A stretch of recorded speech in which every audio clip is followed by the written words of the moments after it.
नमस्ते दोस्तों, आज हम देखेंगे LeetCode problem 198 which is house robber. तो क्या कहता है प्रॉब्लम। तो एक मोहल्ला है जिसमें कुछ घर है। जैसे कि समझो उसमें 4 घर है। तो पहले घर में 1 रुपया है, दूसरे घर में 2 रुपये, तीसरे घर में 3 रुपये, चौथे घर में 4 रुपये। और एक चोर है जिसको इस मोहल्ले में चोरी करने की है। और लेकिन कंडीशन ऐसी है कि अगर वो दो एडजेसेंट घरों में चोरी करेगा तो पुलिस को पता चल जाएगा, जो कि हम नहीं चाहते। तो उसको एक ऐसी स्ट्रैटेजी ढूंढनी है कि वो इस मोहल्ले से ज़्यादा पैसा चोरी करके लेके जाए और पुलिस को पता भी ना चले। तो ऐसी क्या क्या पॉसिबिलिटी हो सकती है, लेट्स सी। तो पहली पॉसिबिलिटी हो सकती है कि वो पहले घर में चोरी करे, दूसरे घर में ना करे, तीसरे में चोरी करे और उसको 3 रुपये मिलेंगे, और चौथे में ना करे। दूसरी पॉसिबिलिटी हो सकती है कि वो पहले घर में चोरी करे, फिर दूसरे में ना करे, क्योंकि वो कर ही नहीं सकता, क्योंकि पुलिस को पता चल जाएगा। और समझो उसने तीसरे में भी चोरी नहीं की और चौथे में की। और एक पॉसिबिलिटी हो सकती है कि उसने पहले घर में चोरी नहीं की और दूसरे में की, जहाँ से उसको 2 रुपये मिल गए, तीसरे में नहीं की और चौथे में की। हम्म, तो ये सब पॉसिबिलिटीज़ हो सकती है। और समझो उसको पहले घर में से मिल गए 4 रुपये। पहले केस में उसको मिल रहे 4 रुपये, दूसरे केस में उसको मिल रहे 2 रुपये, तीसरे केस में उसको मिल रहे 3 रुपये। तो इस सब में से मैक्सिमम क्या हो गया, 4। तो 4 उसका आउटपुट हो जाएगा और वो चोर जो है वो इस स्ट्रैटेजी को फॉलो करेगा। तो हमें क्या करना है इस प्रॉब्लम में कि गिवन एन एरे और which contains the amount of money each house contains. तो हमें बताना है कि वो चोर ज़्यादा से ज़्यादा कितने पैसे चोरी करके लेके जा सकता है। तो अब आइए देखते हैं कि इस प्रॉब्लम को कैसे सॉल्व किया जाए। तो जैसा कि हमने देखा कि हमें इस प्रॉब्लम में क्या करना है कि सारी स्ट्रैटेजीज एक्सप्लोर करनी है, यानी कि एक्सप्लोर ऑल पॉसिबिलिटीज़, और उनमें से हमें बेस्ट स्ट्रैटेजी चूज़ करनी है। तो उसके लिए हम क्या कर सकते हैं, रिकर्शन यूज़ कर सकते हैं और बाद में उसको ऑप्टिमाइज़ करके हम डायनामिक प्रोग्रामिंग का यूज़ कर सकते हैं। तो कैसे करते हैं, चलिए देखते हैं। तो हमें दो चीज़ें यहाँ पे इंपॉर्टेंट है। पहले तो हर हर अगर हम जब भी हर हाउस पे हम जाते हैं तो वहाँ पे हमें दो पॉसिबिलिटीज़ मिलेंगी कि उस हाउस को रॉब करो या फिर ना करो। और हम उस हाउस को तभी रॉब कर सकते हैं जब हमने पिछला हाउस रॉब नहीं किया। तो उसके लिए हमें एक वेरिएबल रखना पड़ेगा लास्ट पिक, जो कि हमें बताएगा कि हमने पिछला हाउस रॉब किया था या नहीं किया था। और करंट एलिमेंट बताएगा कि करंटली हम किस हाउस पे है, उसका इंडेक्स पे बताएगा। तो चलिए इस एग्जांपल को हम ज़रा ड्राई रन करके देखते हैं। 1 3 2 1, ये 0 इंडेक्स, 1 इंडेक्स, 2 इंडेक्स, 3 इंडेक्स। सो समझो हमने स्टार्ट किया 0 से और 0, यानी कि हमने पिछला हाउस रॉब नहीं किया। तो देखो इसमें पॉसिबिलिटी क्या हो सकती है कि आइदर मैं करंट हाउस रॉब करूँ या फिर ना करूँ, क्योंकि मैंने पिछला हाउस तो रॉब नहीं किया। तो अगर मैं ये वाला हाउस रॉब करता हूँ तो मुझे मिल सकता है 1 रुपया, और मैं चला जाऊँगा अगले इंडेक्स पे 1, और यहाँ पे देखो मैं इसको 1 कर दूँगा क्योंकि मैंने अभी पिछला हाउस रॉब किया है। अब यहाँ पे अगर यहाँ पे फिर से क्योंकि मैंने पिछला हाउस रॉब किया है, तो ये 1 वाला हाउस मैं रॉब नहीं कर पाऊँगा। तो सीधा मैं जाऊँगा अगले इंडेक्स पे और इसको कर दूँगा 0, क्योंकि अब मैंने पिछला हाउस रॉब नहीं किया, अब मैं यहाँ पे हूँ और ये वाला रॉब नहीं किया। अभी फिर से इसके पास आ जाती है दो पॉसिबिलिटीज़।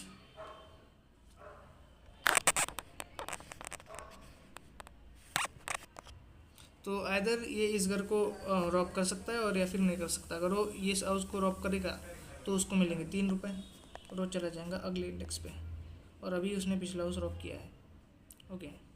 और अभी यहाँ पे वो ये वाला हाउस रॉब नहीं कर सकता क्योंकि पिछला हाउस रॉब किया है, तो सीधा चला जाएगा 4 और 0। तो देखिए जैसे हम 4th इंडेक्स पे आ जाएंगे, यानी कि हम एरे के बाहर आ गए, तो हम यहाँ पे 0 रिटर्न कर देंगे, ओके। तो देखो इस फंक्शन ने इस फंक्शन को 0 मिला और 3 + 0 हो गया 3, और ये रिटर्न करेगा 3। अभी देखो अगर हम ये वाले हाउस को रॉब नहीं करेंगे, हम यहाँ अभी हम यहाँ पे हैं, यहाँ पे, और हमने पिछला हाउस रॉब नहीं किया, तो इसको भी अगर हम ना करें तो कौन सी पॉसिबिलिटी मिल सकती है हमें। तो f(3,0) जो बता रही है कि पिछला हाउस हमने रॉब नहीं किया, तो अब हम यहाँ पे और ये वाला हाउस हम रॉब कर सकते हैं। तो अगर हम करेंगे तो 1 रुपया मिलेगा प्लस f(4,1), ओके। और इसको अगर रॉब हम नहीं करते तो सीधा f(4,0), जो कि ये दोनों भी 0 0 रिटर्न करेंगे, तो ये रिटर्न करेगा 1, ये रिटर्न करेगा 0। और अभी देखो इस स्ट्रैटेजी में हमें 1 मिल रहा है, इस स्ट्रैटेजी में 0, तो बेस्ट कौन सी है, ये वाली, क्योंकि इसमें ज़्यादा प्रॉफिट मिल रहा है, तो ये वाली हम रिटर्न करेंगे। अभी ये देखो f(2,0) में एक स्ट्रैटेजी, अगर हम ये वाली स्ट्रैटेजी चूज़ करेंगे तो मिल रहे 3, ये वाली चूज़ करेंगे तो 1, तो यहाँ से हमें मैक्सिमम जो है वो 3 मिल रहा है, और ये 3 + 1 हो जाएगा 4, ओके, जो ये कि रिटर्न करेगा 4, ओके। तो अगर हम ये वाली स्ट्रैटेजी चूज़ करें तो हमें प्रॉफिट मिल रहा है 4। Let's explore other possibility. अगर हम दूसरी केस में अगर हम पहला वाला हाउस रॉब ना करें, जीरो इंडेक्स वाला हाउस रॉब ना करें, तो दूसरी पॉसिबिलिटी हो जाती है एफ ऑफ 2,0, सॉरी 1,0। ओके, यानी कि हमने ये पहला हाउस रॉब नहीं किया और डायरेक्टली दूसरे हाउस पे चले गए। तो यहाँ पे दो पॉसिबिलिटीज आइदर रॉब इट और नो। ओके, अगर हम उसको रॉब करेंगे तो हमें मिलेगा 2 प्लस एफ ऑफ 2,1। ओके, और अगर हम उसको रॉब नहीं करते तो हम सीधे एफ ऑफ 2,0। ओके, और एफ ऑफ 2,1 पे फिर से हमारे पास कोई चॉइस नहीं होगी क्योंकि हमने पिछला हाउस रॉब किया है, तो ये वाला हम रॉब नहीं करेंगे और सीधे चले जाएंगे हम एफ ऑफ 3,0 पे। ओके, और एफ ऑफ 3,0 हमने ऑलरेडी कैलकुलेट कर रखा है और उसका आउटपुट है 1, तो आउटपुट करेगा 1। और एफ ऑफ 2,0 भी हमने पहले से कैलकुलेट कर रखा है जो कि आउटपुट कर रहा है 3, तो 3, तो 2 + 1 हो गया 3, और इधर से आ जाएगा 3, और ये भी रिटर्न करेगा 3। ओके, क्योंकि 3 और 3 में से मैक्सिमम क्या है 3, तो अभी 4 और ये 3 में से कौन सा मैक्सिमम है 4, तो ऐसे हमें 4 आउटपुट मिल जाएगा। तो ये हो गया एक टेस्ट केस का ट्राई रन। अभी हम देखेंगे कि इसको कोड कैसे करेंगे। तो चलिए दोस्तों, अब इस प्रॉब्लम को कोड करते हैं हम। तो पहले तो मैंने यानी इनिशियलाइज कर दिया नम स्टार्ट साइज से, और हम इसमें कॉल करेंगे हेल्पर इनिशियली। देखो ये करंट इंडेक्स है हमारा जो कि 0 होगा इनिशियली, और लास्ट पिक जो कि इनिशियली 0 होगा। ओके, तो देखो हेल्पर में पहले तो हमारे पास दो चीज़ें, करंट इंडेक्स आए और लास्ट पिक। तो अगर ये आए इक्वल इक्वल हो रहा है नम स्टार्ट साइज से, तो हम सिंपली रिटर्न कर देंगे 0, क्योंकि हमारा इंडेक्स जो है वो आउट ऑफ एरे चला गया है।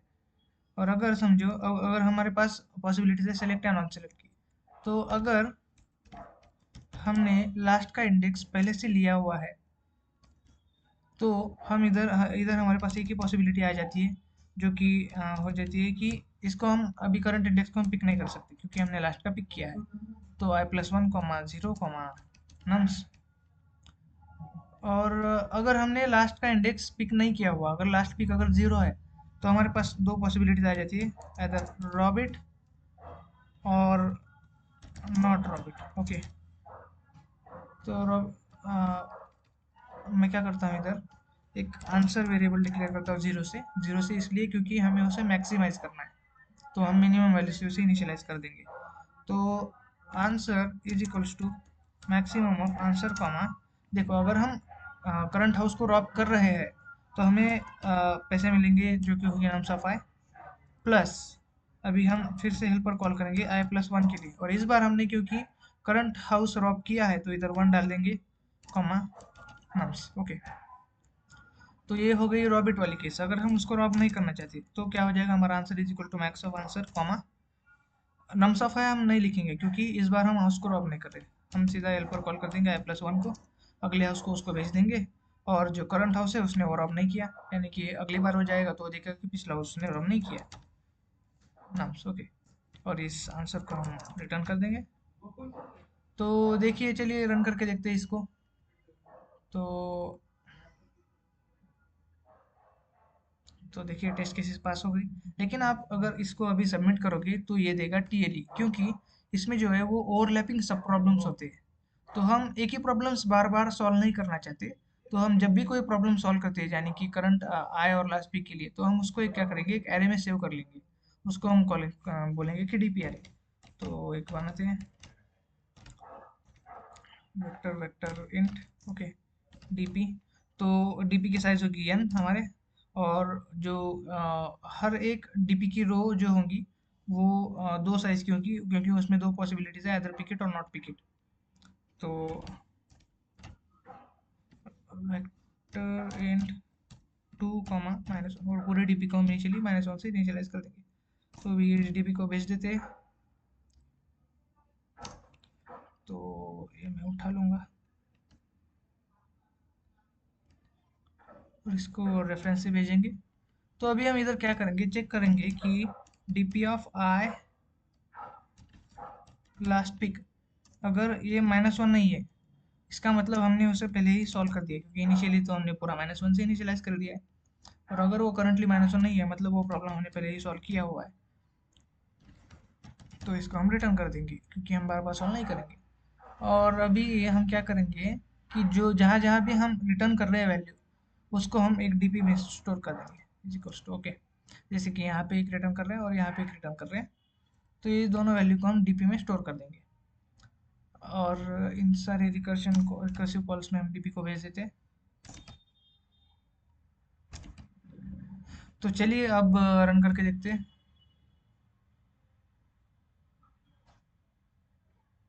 एरर दे रहा है, अच्छा। तो इधर मैंने स्पेलिंग गलत लिख दी।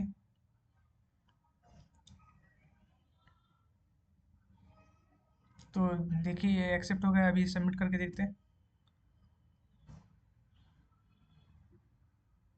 तो देखिए हमारा सॉल्यूशन जो है वो चल गया।